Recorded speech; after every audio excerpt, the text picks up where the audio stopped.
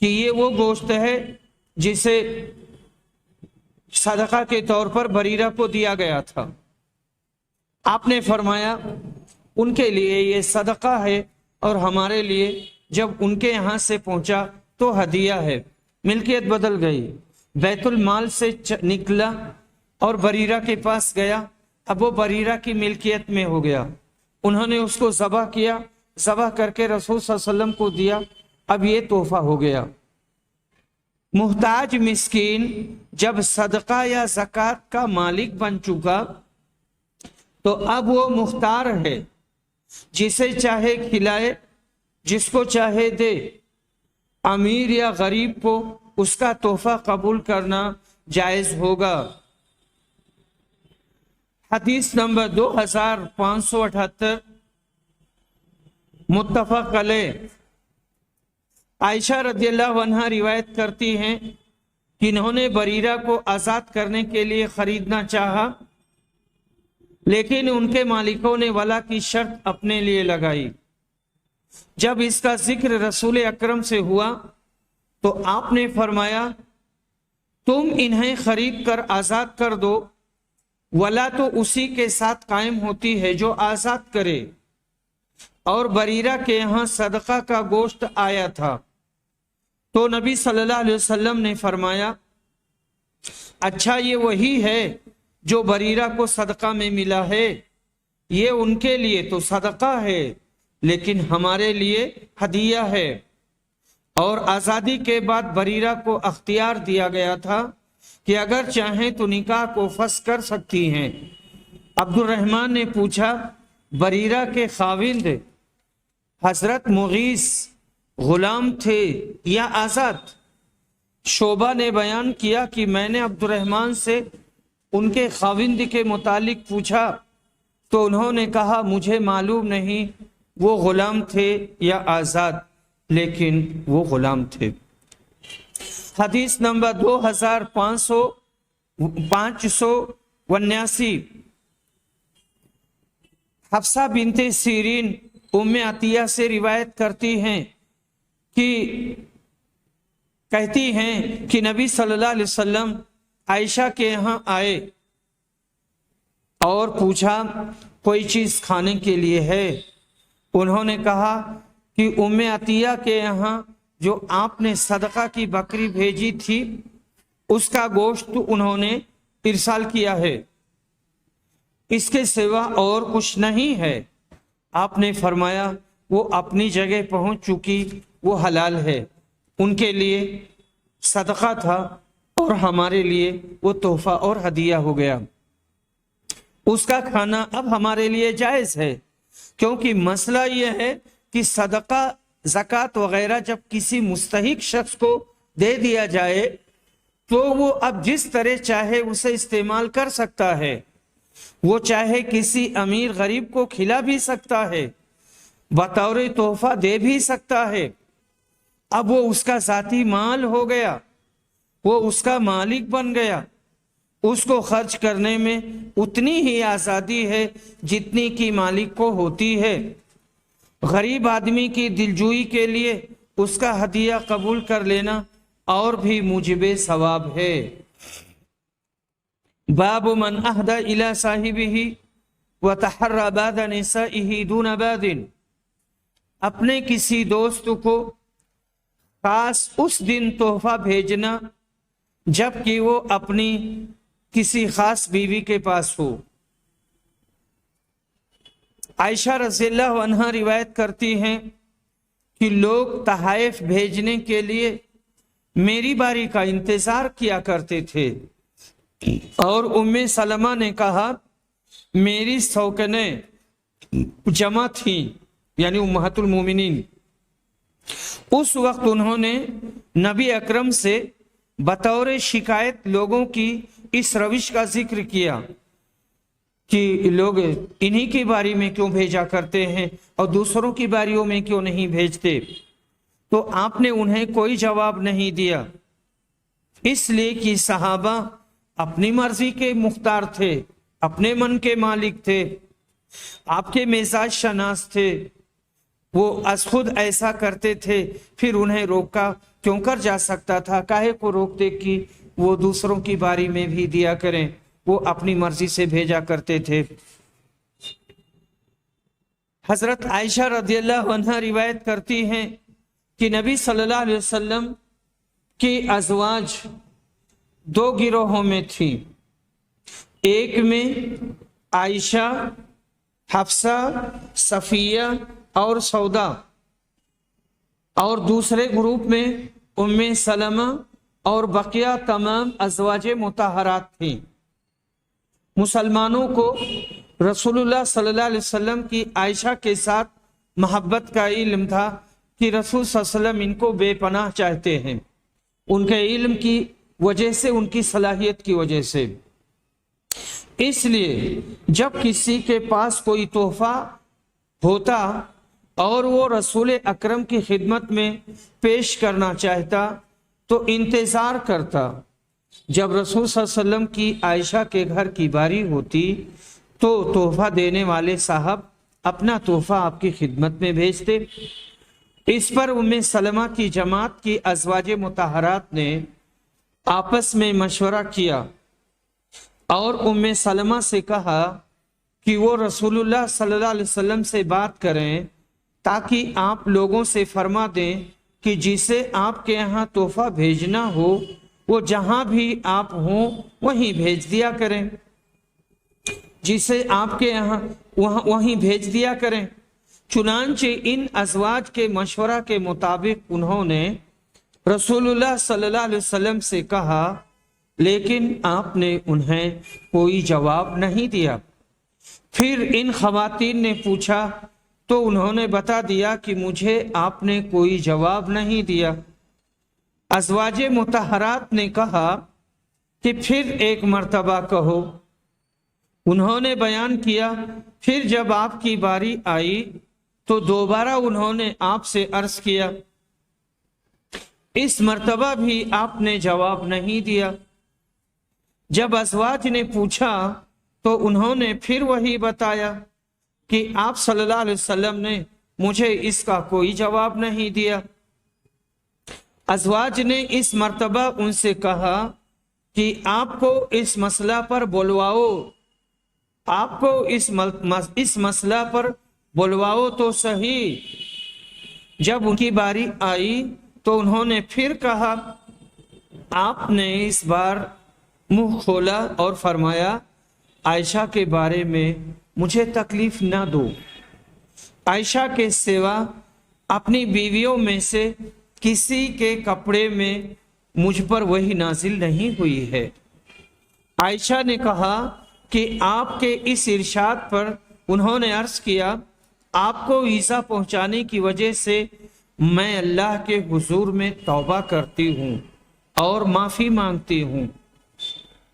پھر ان ازواج مطہرات نے رسول اللہ صلی اللہ علیہ وسلم کی صاحبزادی حضرت فاطمہ کو بلایا اور ان کے ذریعہ نبی صلی اللہ علیہ وسلم کی خدمت میں کہلوایا کہ آپ کی ازواج ابو بکر کی بیٹی کے بارے میں اللہ کے لیے آپ سے انصاف چاہتی ہیں۔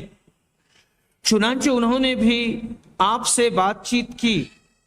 آپ نے فرمایا، میری بیٹی، کیا تم وہ پسند نہیں کرتی جو میں پسند کروں؟ انہوں نے جواب دیا کہ کیوں نہیں۔ اس کے بعد وہ واپس آ گئیں اور ازواج مطہرات کو اطلاع دی۔ انہوں نے ان سے پھر دوبارہ خدمت نبوی میں جانے کے لیے کہا، لیکن آپ نے دوبارہ جانے سے انکار کر دیا۔ تو انہوں نے زینب بنت جہش کو بھیجا، وہ خدمت نبوی میں حاضر ہوئی تو انہوں نے سخت گفتگو کی اور کہا کہ آپ کی ازواج ابو قحافہ کی بیٹی کے بارے میں آپ سے اللہ کے لیے انصاف مانگتی ہیں، اور ان کی آواز اونچی ہو گئی۔ عائشہ رضی اللہ عنہا وہیں بیٹھی ہوئی تھیں، انہوں نے ان کے منہ پر انہیں بھی برا بھلا کہا۔ رسول اللہ صلی اللہ علیہ وسلم عائشہ کی طرف دیکھنے لگے کہ وہ کچھ بولتی ہیں یا نہیں۔ راوی نے بیان کیا کہ عائشہ بھی بول پڑی اور زینب کی باتوں کا جواب دینے لگی اور آخر انہیں خاموش کر دیا۔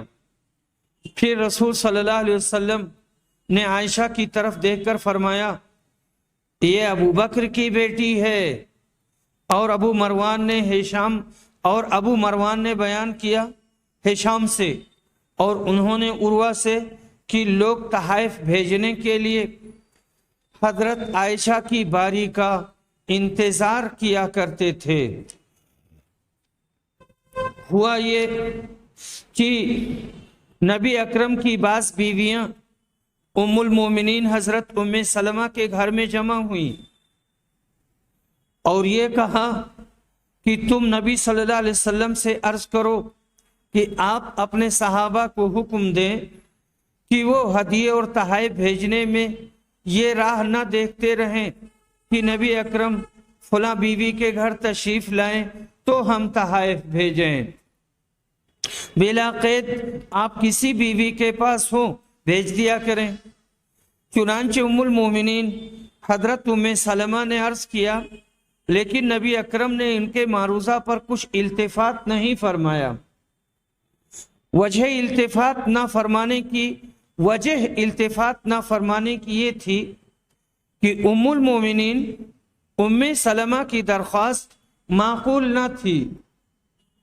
تحفہ بھیجنے والی کی مرضی کی جب چاہے بھیجے، ان کی اپنی مرضی، اس کو جبرن کوئی حکم نہیں دیا جا سکتا کہ فلاں وقت بھیجیے فلاں وقت نہ بھیجیے۔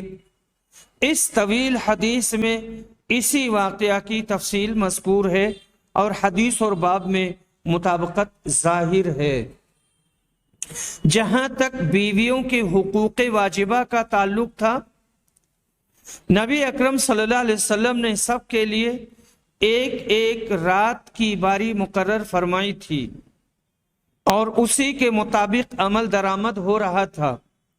چونکہ حضرت عائشہ کے کچھ خصوصی اوصاف حسنہ تھے اور آپ انہی کی وجہ سے ان سے زیادہ محبت فرمایا کرتے تھے، اس لیے تحائف بھیجنے والے بعض صحابہ نے یہ سوچا کہ جب نبی صلی اللہ علیہ وسلم عائشہ کی باری میں ان کے ہاں آیا کریں اس وقت تو ہدیہ تحفہ بھیجا کریں گے۔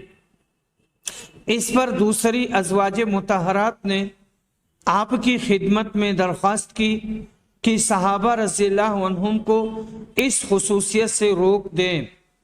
مطالبہ درست نہ تھا، لہذا آپ نے اس پر کوئی توجہ نہ فرمائی، حتیٰ کہ حضرت فاطمۃ الزہرا کو درمیان میں لایا گیا۔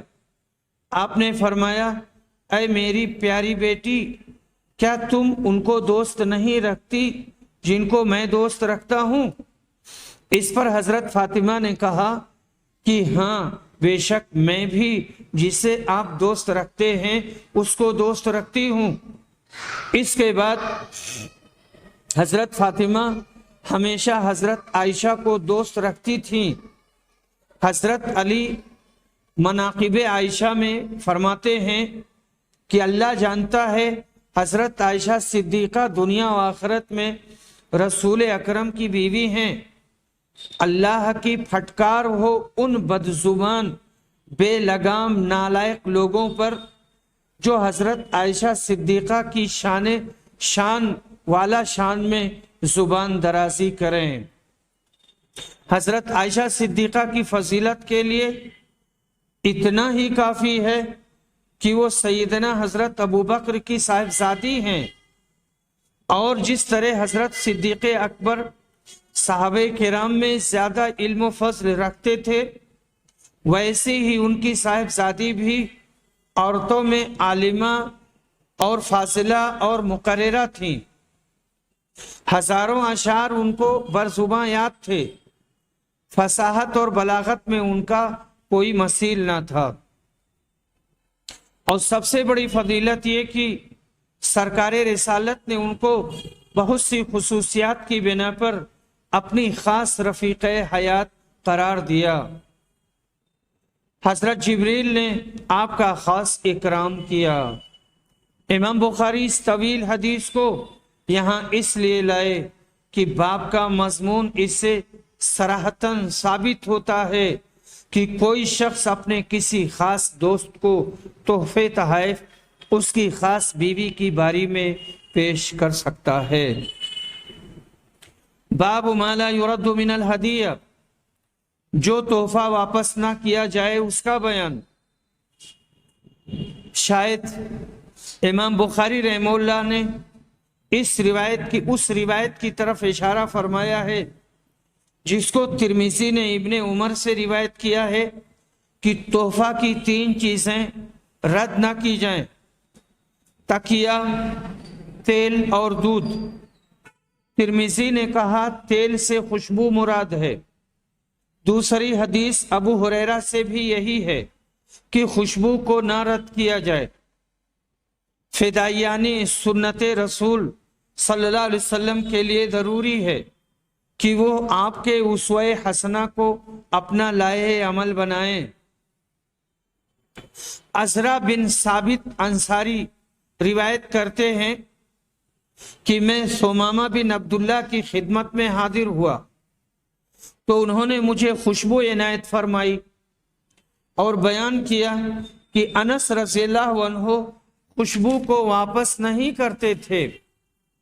ثمامہ نے کہا انس کا گمان تھا کہ نبی صلی اللہ علیہ وسلم خوشبو کو واپس نہیں فرمایا کرتے تھے۔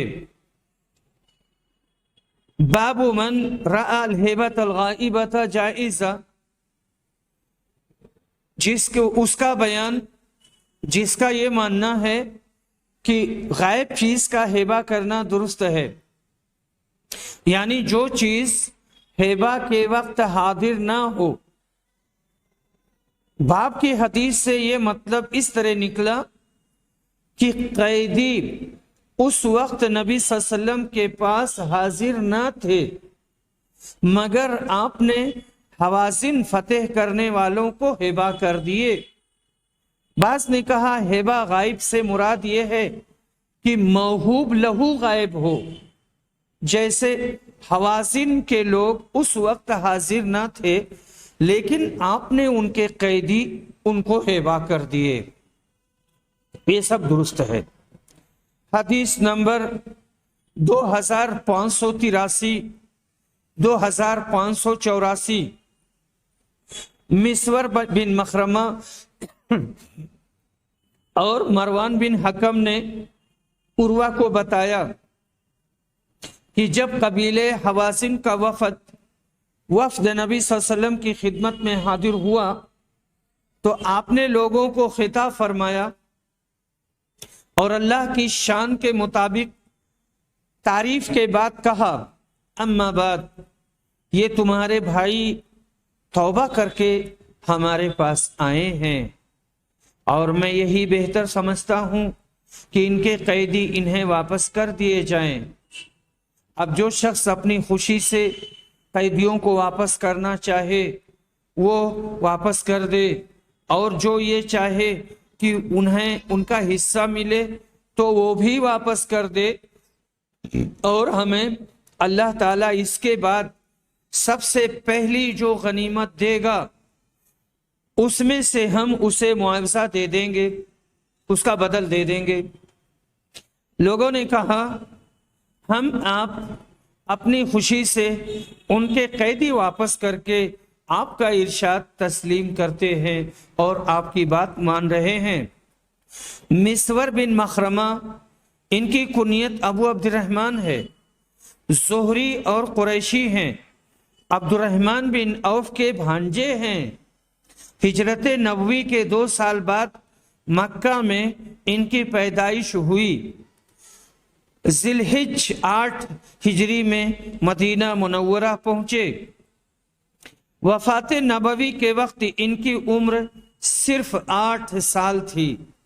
انہوں نے نبی اکرم صلی اللہ علیہ وسلم سے حدیث کی سماعت کی ہے اور ان کو یاد رکھا ہے۔